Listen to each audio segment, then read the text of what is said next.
আসসালামু আলাইকুম। ভারী বৃষ্টি হলে পুকুরের পানির পিএইচ কমে যায়, ক্ষারকত্ব অলমত কমে যায়, অক্সিজেনের পরিমাণও কমে যায়, সূর্যের আলো থাকে না। ফলে এই সময় পুকুরে রাসায়নিক সার না দেওয়াই ভালো। তবে জৈব সার তো কোনোভাবেই পুকুরে দেওয়া যাবে না।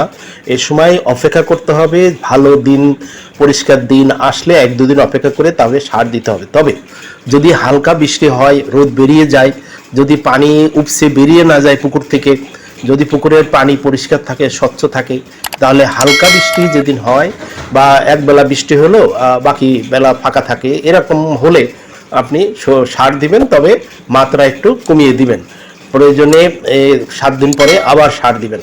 কিন্তু বর্ষার সময় খেয়াল রাখতে হবে পানির কোয়ালিটির দিকে, পানির কোয়ালিটি পরীক্ষা করতে হবে এবং হলো এই পানির কোয়ালিটি ভালো রাখার চেষ্টা করতে হবে। এই সময় সার ব্যবহার না করাটাই ভালো। যারা শুনলেন সবাইকে ধন্যবাদ। আল্লাহ হাফেজ।